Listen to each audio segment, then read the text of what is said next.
Elevo os meus olhos para os montes, de onde me virá o meu socorro. O meu socorro vem das mãos do Senhor, que fez os céus e a terra.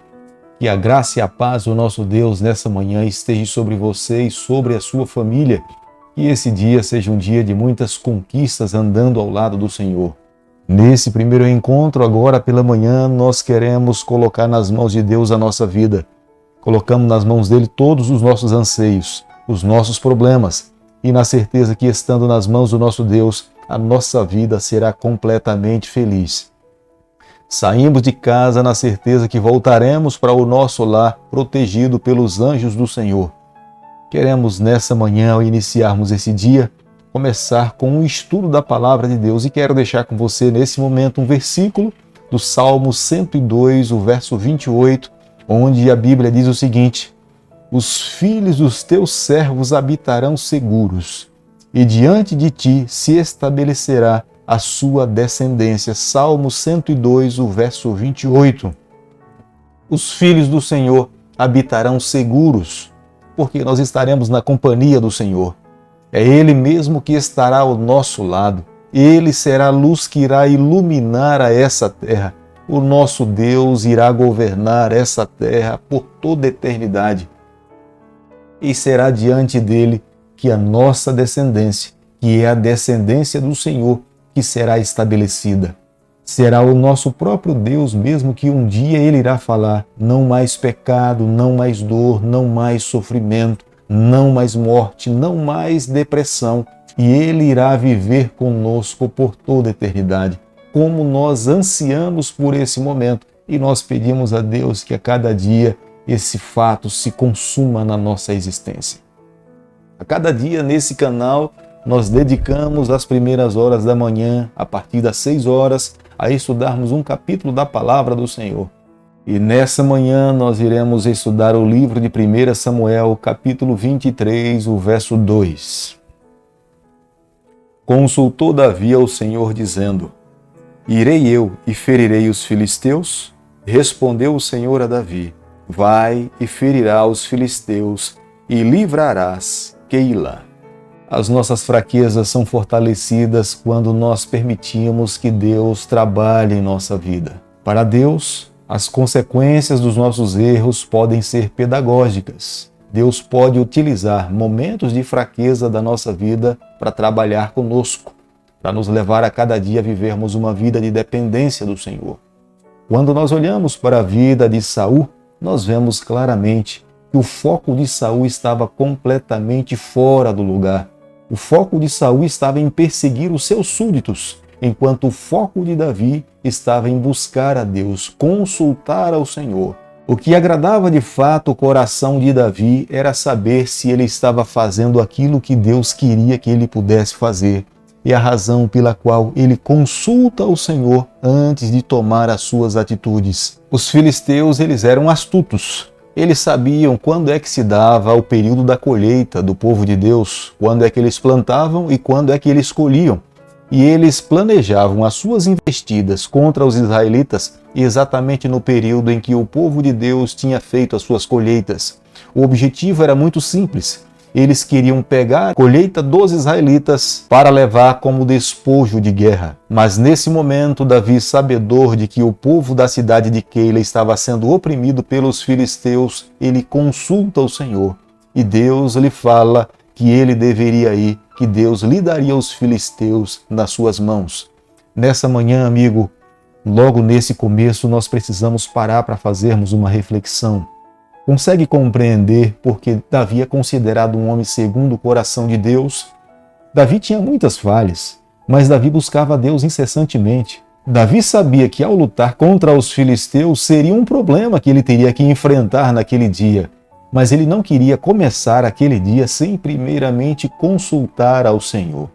Como que nós temos começado os nossos dias? Nós temos de fato buscado a Deus, nós temos consultado ao Senhor, nós temos a certeza que estamos saindo de casa com a bênção de Deus sobre a nossa vida. Ele vai estar ao nosso lado, nos amparando em todos os momentos da nossa trajetória. Nós nos asseguramos que nós o convidamos para estar conosco. Creio que se nós agirmos dessa forma, Deus irá olhar para a nossa vida e verá em mim e você um homem segundo o coração de Deus. Quando nós andamos ao lado de Deus, Ele sempre nos concede a vitória. E foi isso que Deus fez com Davi. Ele foi até Keila, libertou o povo da opressão dos filisteus, e naquele dia muito morticínio aconteceu. Mas Deus preservou a vida dos homens de Davi e a vida de Davi também. 1 Samuel, capítulo 23, o verso 10, a Bíblia diz o seguinte: Orou Davi: Ó Senhor Deus de Israel, teu servo ouviu que Saul de fato procura vir a Keila para destruir a cidade por causa de mim. Davi era conhecedor que Saul estava no seu encalço, e ele se lembrava do que tinha acontecido em Nobe. 85 sacerdotes foram mortos porque ele passou por ali. E nesse momento ele se lembra desse fato e consulta a Deus, perguntando ao Senhor se a mesma coisa iria acontecer ali na cidade de Keila. E Deus responde à oração de Davi falando que os homens de Keila entregariam Davi a Saul. Então Davi foge para o deserto de Zif. A Bíblia usa a expressão dizendo que Davi fugiu sem rumo, sem saber para onde ir. Mas, amigo, não tem nada mais seguro em vivermos a nossa vida, mesmo que em algum momento caminhemos sem rumo, mas tendo a certeza que Deus está ao nosso lado. Não adianta caminharmos por um lugar seguro sem termos a garantia de que Deus está na nossa companhia. Era a razão pela qual Davi conseguia viver em paz. Embora estivesse vivendo como um fugitivo, ele tinha plena certeza que o comandante do exército dos israelitas estava ao seu lado, lhe amparando e lhe protegendo. No versículo 17 do capítulo que nós estamos estudando nessa manhã, foi o próprio Jonatas em carne e osso que procurou a Davi para conversar com ele. Aqui nós encontramos as últimas palavras de Jonatas, e ele se volta para Davi e fala que ele não deveria temer, porque no futuro Deus daria o reino da nação de Israel nas mãos de Davi. Queria que você nesse momento atentasse para a postura de Jonatas. Embora Jonatas fosse príncipe em Israel, e ele sabia que, após o reinado de Saul, quem de fato tinha direito para governar a nação de Israel era Jonatas. Mas Jonatas também estava disposto a seguir a orientação de Deus. Jonatas sabia que Deus tinha tirado o reino das mãos do seu pai e estava colocando nas mãos de Davi. Isso não tornava Jonatas um príncipe ciumento, um príncipe inseguro, um príncipe infeliz. Pelo contrário, ele demonstrava apoio a Davi. Ele expressava sua lealdade a Davi. Creio que nessa manhã nós precisamos parar para refletir na nossa condição quando nós temos um coração propenso a seguir a vontade do Senhor. A voz de Deus independe da posição que nós ocupamos, nós sempre viveremos uma vida de obediência ao Senhor. Isso fica muito evidente na vida de Jonatas. Ele seria o segundo no reino de Davi, quando Davi se tornasse rei, mas isso não incomodaria ele, mesmo ele tendo sangue real. 1 Samuel, capítulo 23, o verso 20, a Bíblia diz o seguinte: Agora, pois, ó rei, desce conforme te impõe o coração, toca-nos a nós e entregá-lo-emos nas mãos do rei.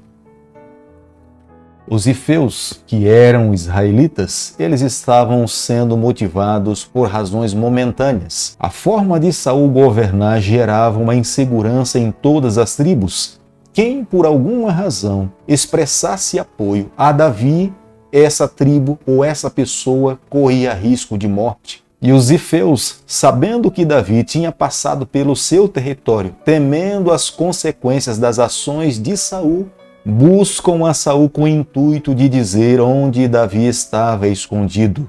Saul entende esse momento é como se Deus estivesse abençoando a sua vida, entregando Davi nas suas mãos. Ele reúne os seus soldados e cerca o local onde Davi estava escondido com 600 homens. Saul, imaginando que seria o momento para eliminar o seu inimigo Davi, ele recebe a informação que, de surpresa, os filisteus atacaram os israelitas. E é nesse momento que Saul desiste da ideia de matar a Davi naquele momento e volta para defender o território dos israelitas. O ataque surpresa dos filisteus ao território israelita era uma providência de Deus para livrar Davi de um ataque de Saul, e aquele lugar foi chamado como sendo pedra de escape. Querido amigo, nessa manhã, ao concluirmos o capítulo 23 do livro de 1 Samuel, nós precisamos chegar às seguintes conclusões. Primeiro, nós precisamos construir uma vida de oração como Davi construiu.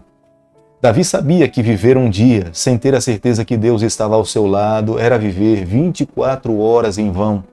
É a razão pela qual, antes de sair para as suas atividades, qualquer trabalho ou luta que ele teria que enfrentar, Davi primeiramente consultava a Deus. Por isso que ele queria que o sacerdote Abiatar estivesse ao seu lado. O sacerdote Abiatar tinha nas mãos a estola sacerdotal, era um meio pelo qual eles consultavam a Deus através do Urim e Turim, e Deus dizia sim ou não, mas Davi estava disposto a viver uma vida em conformidade com a vontade do Senhor. Creio que nos dias em que nós estamos vivendo, nós jamais podemos nos esquecer a maneira pela qual Deus se agrada de um homem segundo o seu coração. É viver uma vida de uma busca incessante à pessoa dele. Mas há uma segunda lição. Na vida de todo verdadeiro cristão que vive uma vida de dependência a Deus, não há esperteza. A libertação que Davi recebeu das mãos de Deus quando estava sendo perseguido por Saul não foi esperteza. Era resultado de viver uma vida dependente a Deus. É resultado de alguém que busca a Deus sempre nas primeiras horas. Deus sempre estará disposto a intervir e salvar aos seus filhos. Por isso que eu e você, no decorrer do dia de hoje e da nossa vida, nós precisamos estar com os nossos olhos abertos para que nós possamos ser mais agradecidos ao Senhor. Quantas vezes Deus interviu na nossa vida para nos livrar de males, mas muitas vezes nós não reconhecemos que foi a mão do Eterno que se estendeu sobre a nossa vida para que o mal não pudesse cair sobre nós. Por isso que nessa manhã, na nossa trajetória, ao desenvolvermos o nosso relacionamento com o nosso Deus, nós também precisamos cultivar um coração agradecido.